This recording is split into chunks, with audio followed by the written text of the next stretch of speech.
ಇದು ಅಚ್ಚೆ ಹಾಕ್ಸ್ತೇನೆ, ಅಚ್ಚೆ ಹಾಕ್ಸ್ಕೊಂಡ್ಬಿಟ್ರೆ ಹೆಂಗೆ ಶಾಶ್ವತ ಆಗಿತ್ತು ಆ ಥರ ಅವ್ರ ಹೆಸರು ಯಾಕೆ ಅವ್ರು ಮಾಡಿದಂಥ ಒಂದು ಏನಂತೀವಿ ಕಲಾ ಸೇವೆ ಇರ್ಬೋದು, ಇಲ್ಲ ಮ್ಯೂಸಿಕಲ್ ನೈಟ್ ವೈಸ್ಲಿ ಜನಗಳ ಸೇವೆ ಮಾಡಿರ್ಬೋದು, ಸಾಕಷ್ಟು ಎಕ್ಸಾಂಪಲ್ಸ್ಗಳಿದೆ. ಅದೇನು ಅವ್ರು ಒಂದು ಎರಡು ಅಂತಲ್ಲ, ಸಿನಿಮಾ ಇಂಡಸ್ಟ್ರಿ ಬಿಟ್ಟು ಮ್ಯೂಸಿಕಲ್ ನೈಟ್ ಅಂತ ರಾಜ್ಕುಮಾರ್ ಮ್ಯೂಸಿಕಲ್ ನೈಟ್ ಮಾಡಿದ್ದೆ ಆ ವಿಷಯ. ಅದು ಬಿಟ್ಟು ಆಮೇಲೆ ಗೋಕಾಕ್ ಬರೆದಿದ್ದು ನಿಮಗೆ ಗೊತ್ತಿರಬೇಕು. ಒಂದು ಪೊಲಿಟಿಕಲ್ ಅಜೆಂಡಾ ಇಲ್ದೇ ಒಬ್ಬ ಮನುಷ್ಯ ಬಂದು ಒಂದು ಭಾಷೆಗೋಸ್ಕರ ಅಷ್ಟೊಂದು ಇದು ಮಾಡಬೇಕಂದ್ರೆ ಸಾಮಾನ್ಯ ಅಲ್ಲ. ಅದಕ್ಕೊಂದು ದೈವ ಕೃಪೆ ಬೇಕು. ಆ ಒಂದು ಕೃಪೆ ಅದು ಅಷ್ಟು ಹೆಮ್ಮೆ ಅನ್ಸುತ್ತಪ್ಪ, ಇಂಥ ಒಂದು ತಂದೆಗೆ ನಾವು ಮಗನಾಗ ಬಂದು.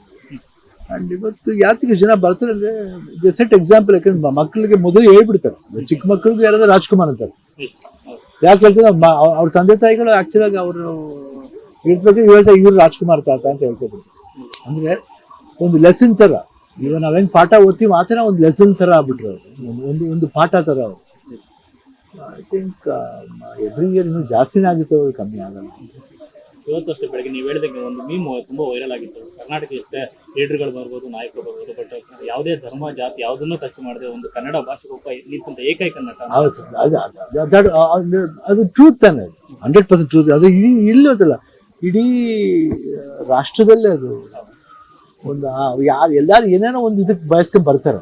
ಬಟ್ ಅವ್ರು ಏನು ಬಯಸ್ತಾನೆ ಬಂದು ಇಷ್ಟು ಮಟ್ಟಿಗೆ ಒಂದು ಭಾಷೆ ಅಭಿಮಾನ ಇರ್ತ ಮಾಡಿದ್ರು ಅದು ಅಭಿಮಾನಿಗಳು ಕ್ಷಣದವರೆಗೂ ಅಣ್ಣವ್ರನ್ನ ಮರೆತಿಲ್ಲ. ಅವ್ರ ಸಿನಿಮಾಗಳು ಮರೆಯಲ್ಲ, ಚಿಕ್ಕ ಮಕ್ಕಳು ಬರ್ತಾರೆ ಮರೆಯಲ್ಲ. ಯಾಕಂದ್ರೆ ಏನಾಗುತ್ತೆ ಅಂದ್ರೆ ಅವರು ಏನಾಗ್ಬಿಡುತ್ತೆ, ಇವಾಗ ನಾವು ಸಿನಿಮಾ ನೋಡ್ಬೇಕಾದ್ರೆ ನಾವು 100% ಆಗಿನ ಕಾಲದ ಸಿನಿಮಾ ಹೇಳಕ್ಕೆ ಆಗಲ್ಲ. ಅಪ್ಪಾಜಿ ಸಿನಿಮಾ ಅಂತೂ ಇವಾಗ್ಲೂ ಅದು ಅನ್ವಯಿಸುತ್ತೆ. ಅದು ಅಗ್ರಿಕಲ್ಚರ್ ವೈಸ್ ಆಗಲಿ, ಸೋಷಿಯಲ್ ಮೆಸೇಜ್ ಆಗಲಿ, ರಿಲೆವೆಂಟ್ ಆಗಲಿ, ಇಲ್ಲ ಸಂಬಂಧಗಳು ಇನ್ನೂ ಉಳ್ಕೊಂಡಿದೆ ಅಂದ್ರೆ ಅದು ಇಂಥ ಅಪ್ಪಾಜಿ ಮಾಡಿದಂಥ ಒಂದು ಸಿನಿಮಾಗಳು ಒಂದು ಮೂಲಕನೇ ಉಳ್ಕೊಂಡು.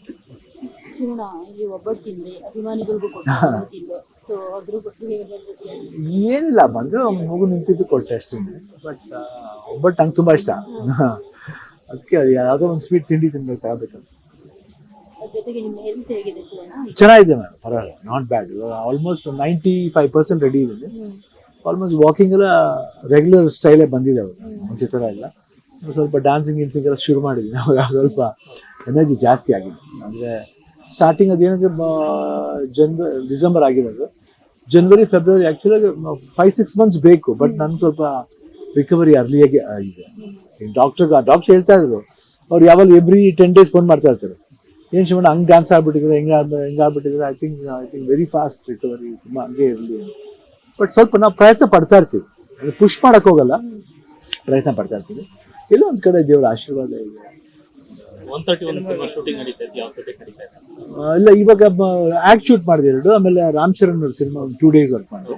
ತಿರ್ಗಾ ಜುಲೈ ಇಲ್ಲಿಂದ ಸ್ಟಾರ್ಟ್ ಆಗುತ್ತೆ ಅವ್ರದ್ದು.